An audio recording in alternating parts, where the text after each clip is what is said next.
एक एम्प्लॉय का बॉस के हस्बैंड के साथ अफेयर हो जाता है। इन दोनों ने एक दूसरे से बदला लेने की कोशिश की, पर ये बहुत ही ज़्यादा आउट ऑफ कंट्रोल हो गया।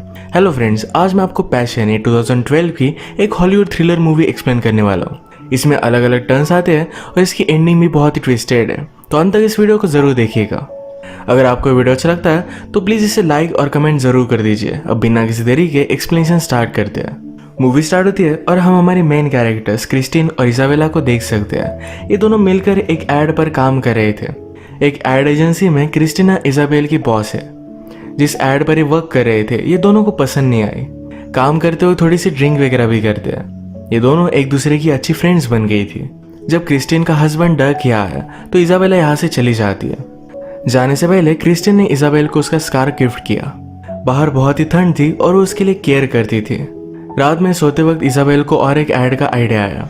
वो अपने असिस्टेंट को घर पर बुलाती है और इस ऐड को शूट कर लेते हैं। अगले दिन ये एडवर्टाइजमेंट वो क्रिस्टीन को दिखाती है।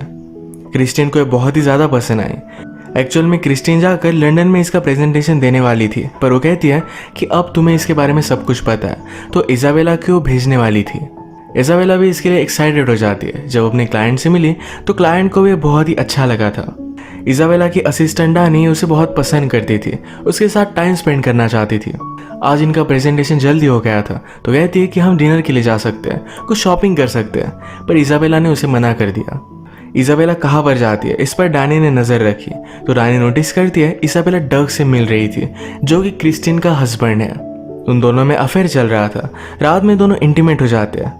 इंटीमेट होते वक्त डक ने एक वीडियो भी शूट किया था। इसके बाद हम देखते हैं कि इजाबेला फिर से क्रिस्टीन के पास आ चुकी है। क्लाइंट के साथ इन तीनों की मीटिंग चल रही थी।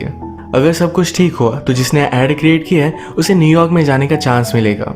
इनकी क्लाइंट के साथ मीटिंग बहुत ही अच्छी होती है, पर क्रिस्टीन ने इस एडवर्टाइजमेंट का पूरा क्रेडिट ले लिया। उसने इजाबेला के बारे में कुछ भी बात ही नहीं की। इजाबेला उसे पूछती है कि तुमने ये क्यों किया। क्रिस्टीन ने कहा कि एक गेम होता है, इसमें आपको जब अपॉर्चुनिटी मिले तब आपको ले लेनी चाहिए। आपको इसी तरीके से लोगों का पोटेंशियल यूज करना पड़ता है, और तुम्हें क्या फर्क पड़ता है। फाइनली हमारी टीम जीत चुकी है। ये एक टीम वर्क है। इजाबेला इस बात से अपसेट तो थी, पर इस बात को जाने देती है। जब डानी को पता चला कि हुआ क्या है तो न्यू एड लेकर वो इजाबेला के पास आई। वो कहती है उन लोगों को एक्चुअल में पता ही नहीं कि तुम्हारा विजन क्या था, सारी चीजें वो चेंज कर रहे हैं। इस बात को भी इजाबेला इग्नोर कर देती है। नेक्स्ट सीन में हम देखते हैं कि आज रात इजाबेला और क्रिस्टीन ये दोनों एक फैशन शो में आए हुए थे। इजाबेला को एक शूज बहुत पसंद आए जो क्रिस्टीन उसके लिए बाय कर लेती है। अब इसके बाद ये दोनों पार्टी में जा रहे थे। क्रिस्टीना कहती है तुम मुझे अपनी आप की याद दिलाती हो, मैं भी तुम्हारी तरह ही थी, पर इसके बाद मेहनत कर कर मैं इस मुकाम पर पहुंच चुकी हूँ। पार्टी पर पहुंचने के बाद क्रिस्टीना इजाबेल को एक क्लाइंट से बात करने के लिए कहती है। उसने कहा कि अगर इस क्लाइंट को तुम कन्वर्ट कर पाओ तो इसका अकाउंट मैं तुम्हें दे दूंगी। ये इजाबेल के लिए एक बहुत ही अच्छी अपॉर्चुनिटी थी।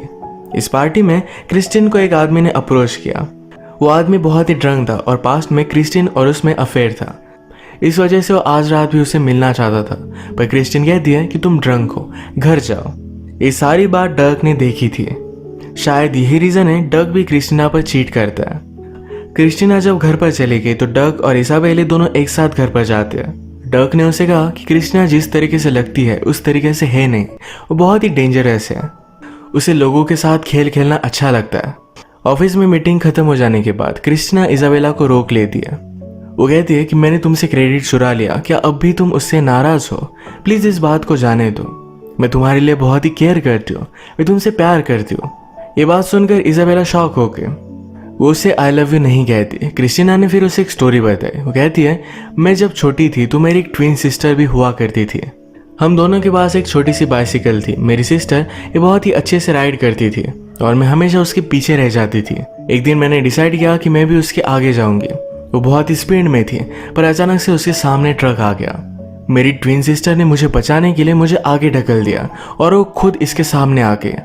उसकी इस एक्सीडेंट में डेथ हो गई थी। इसके बाद मेरे पेरेंट्स ने मुझे कभी भी आई लव यू नहीं कहा। ये सब सुनकर इजाबेला क्रिस्टीन को आई लव यू कह देती है। ये दोनों एक दूसरे को हक करते हैं। इजाबेला ने क्रिस्टीन को सहारा दिया। थोड़ी देर में यहाँ पर डक आया। क्रिस्टीन से बात करती है। कहती है तुमने कंपनी से जो भी पैसे चुराए ये सब कुछ तुम्हें अब वापस देने पड़ेंगे। हमारी न्यूयॉर्क की ब्रांच ऑडिट करी है और तुम पकड़े जाओगे। डक ने कहा कि मैं सारे पैसे वापस कर दूंगा, मुझे सिर्फ 1-2 मंथ चाहिए, पर क्रिस्टीन इस बात के लिए मानने के लिए रेडी नहीं थी। नेक्स्ट सीन में इजाबेल को अपनी सेक्रेटरी से पता चला कि उसकी ऐड बनने नहीं वाली है। उसमें क्रिस्टियन ने बहुत सारे चेंजेस किए, इस वजह से क्लाइंट को पसंद नहीं आ रही थी।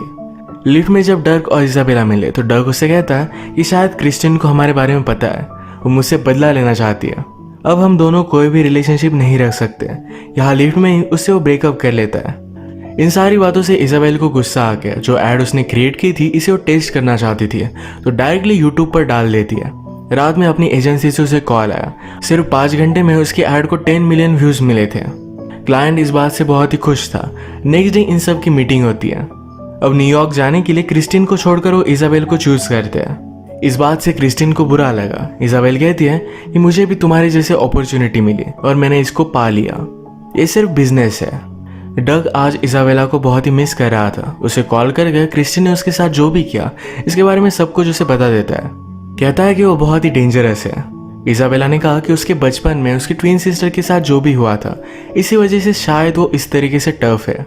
डग कहता है उसकी कोई भी ट्विन सिस्टर नहीं है, सिर्फ तुम्हारी सिंपैथी पाने के लिए तुम्हें कोई भी स्टोरी बता रही थी। इजाबेला जब काम कर रही थी क्रिस्टिना उसे वीडियो कॉल कर दिया। इसमें डग और इजाबेला जो इंटीमेट हो रहे थे ये वीडियो इजाबेला को दिखाती है। इस बात से वो बहुत ज्यादा डिस्टर्ब हो गई। पार्किंग में अपनी गाड़ी को भी ठोक देती है। वो बहुत रोई। नेक्स्ट डे डैनी इजाबेला के पास है। वो कहती है डग ने कंपनी से बहुत सारे पैसे चुराए थे, शायद इसी वजह से वो बहुत ही स्ट्रेंजली बिहेव कर रहा था। आज ऑफिस की एक पार्टी है, उसमें भी उसे वो इनवाइट कर लेती है। क्रिस्टी ने सबसे कहा कि ऑफिस में काम करते वक्त लोग बहुत ही अजीब अजीब चीजें करते हैं। अलग अलग एम्प्लॉयज के सिक्योरिटी फुटेज वो दिखा रही थी, जैसे कि कुछ लोग क्लाइंट की मीटिंग के बाद बहुत ही ज्यादा गुस्सा हो जाते हैं। ये सारी क्लिप्स इसमें थी। कल रात इजाबेला ने गुस्से में अपनी गाड़ी को ठोक दिया था, वो वही रोने लग गई थी। ये भी क्लिप उसने पूरे ऑफिस के सामने दिखाई। इजाबेला को एम्बैरस करना चाहती थी। वो डिस्टर्ब हो गई और थोड़ी सी ज्यादा स्लीपिंग पिल वो ले लेती है। अगले दिन क्रिस्टिन ने इजाबेला को अपने ऑफिस में बुलाया। वो कहती कि तुमने मुझे ऐसा कैसा ईमेल भेजा, इसमें लिखा है कि मैं कभी भी तुम्हें छोड़ूंगी नहीं, मैं तुमसे रिवेंज लूंगी। एक्चुअल में ईमेल क्रिस्टिना ने इजाबेला का कंप्यूटर से खुद लिखा था। अब वो उसे फायर करना चाहती थी। इजाबेला गुस्सा होकर क्रिस्टिन को किस कर लेती। कहती है तुम्हें तो यही चाहिए था। वो उसे हमेशा के लिए फंसाना चाहती थी। ये सब बात डैनी ने सुन ली। फिर क्रिस्टिना ने डैनी से बात की। कहती है तुम्हें अब रिजाइन करना पड़ेगा। डैनी कहती कि मैं ऐसा क्यों करूंगी। क्रिस्टिना कहती कि अगर तुमने नहीं किया तो मैं कहूंगी कि तुमने मुझे सेक्सुअली असॉल्ट किया है। मैं यहाँ की बॉस हूँ, सब लोग मेरी ही बात मानेंगे। डैनी इस बात से डिस्टर्ब होगी। आज रात क्रिस्टिना की यहाँ पर पार्टी थी और इजाबेला एक प्ले देखने के लिए गई। इस पार्टी में ड्रंक होकर डर्क वहां पर पहुंच जाता है। सबके सामने तमाशा खड़ा करने की कोशिश करता है। इस बात को क्रिस्टिन ने कंट्रोल कर लिया था। अचानक से क्रिस्टिन के घर पर कोई मास्क लगा कर आया और उसे वो मार देता है। रात में इजाबेला बहुत ही डर कर उठी। उसे लगा कि ये सब उसका सपना है, पर ये एक्चुअल में हुआ था। उसके डोर पर नॉक आई तो पुलिस की थी। पुलिस को लगता है कि इजाबेला ने सब कुछ किया है। मर्डर सीन पर उसका स्कार्फ उन्हें मिला था। आज रात इजाबेला ने बहुत सारी स्लीपिंग पिल्स ली थी, तो क्या बात कर रही थी उसे समझ में नहीं आ रहा था। पुलिस को सारे सबूत इजाबेला के खिलाफ ही लगते हैं। उसने उसे बहुत बार पूछा तो फाइनली इजाबेला इसके लिए हाँ कह देती है कि हाँ उसने मर्डर किया है। सब कुछ हो जाने के बाद जब उसे होश आया तो डायरेक्टली जेल में थी। अपने लॉयर को कॉल करती है। कहती है कि मैंने कुछ भी नहीं किया।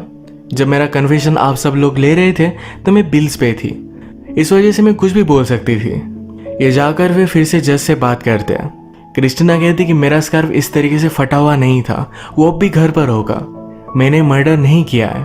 पुलिस विवाद है। वो कहते हैं कि तुमने क्रिस्टिना को धमकी दी थी, इसका ईमेल उसके पास है।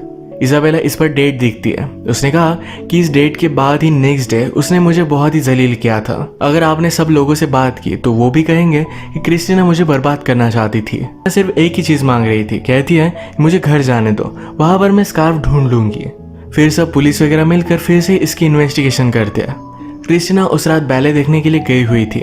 वहां पर सीट की वजह से कुछ लोगों से उसका झगड़ा हुआ था। इस वजह से थिएटर के एक एम्प्लॉय को उसके बारे में पता था।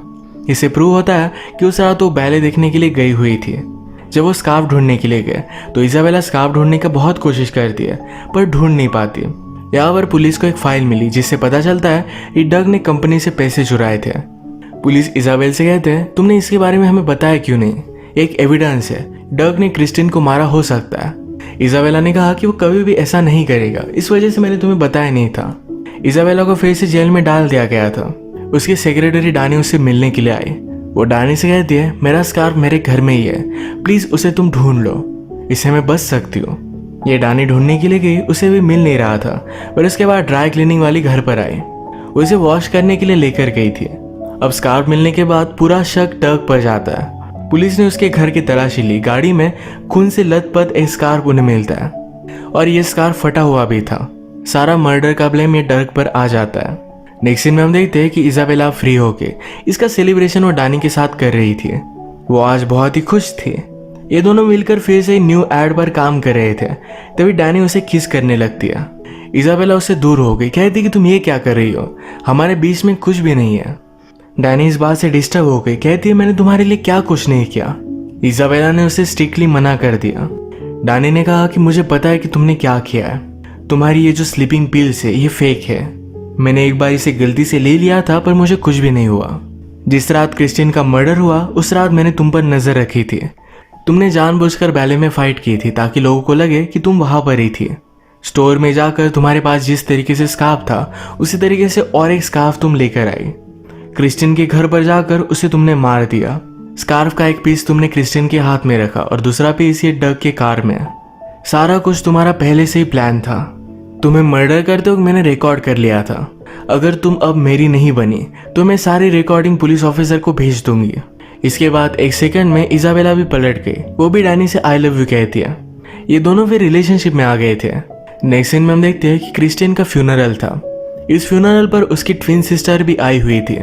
जैसा डग ने इजाबेला से कहा था, क्रिस्टियन बहुत ही मैनिपुलेटिव है, वो तुम्हें कुछ भी झूठी स्टोरी सुना रही है। ये बात सही थी। क्रिस्टियन की स्टेप सिस्टर अब भी जिंदा थी। एक रात जब डैनी और इजाबेला सोए हुए थे तो डैनी का सीक्रेट मोबाइल बजने लग जाता है। इसी मोबाइल में उसने एविडेंस छुपाया हुआ था। अगर इजाबेला को मोबाइल मिल जाता है तो उसे डैनी के साथ नहीं रहना पड़ेगा। इसे वो जल्दी से ढूंढने लग जाती है, पर डैनी और उसमें इस बात को लेकर फाइट हो गई। इजाबेला ने गला घोटकर डैनी को मार डाला। अपनी आखिरी सांस लेते हुए डैनी ने अपने पैर से सेंड बटन दबा दिया था। ये क्लिप पुलिस ऑफिसर को चली गई। हम देखते हैं कि क्रिस्टियन की सिस्टर इजाबेला के पास आए, उसे गला घोटकर वो बेहोश कर देती है। जब क्रिस्टियन को होश आया तो बहुत ही देर हो चुकी थी। डैनी की डेड बॉडी उसके पास पड़ी थी और पुलिस को सब कुछ पता है। उनके पास उसके खिलाफ सबूत भी है, इसी वजह से उसका सच सामने आ चुका है।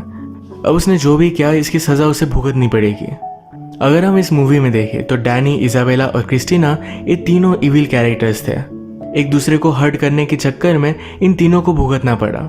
इसी के साथ आज का वीडियो हम खत्म करते हैं। अगर आपको अच्छा लगा तो प्लीज़ इसे लाइक और कमेंट जरूर कर दीजिएगा। मैं बहुत सारी मूवीज़ लेकर आता रहता हूँ, तो प्लीज़ इस चैनल को सब्सक्राइब कर दीजिए और बेल नोटिफिकेशन आइकन दबाना मत भूलिएगा।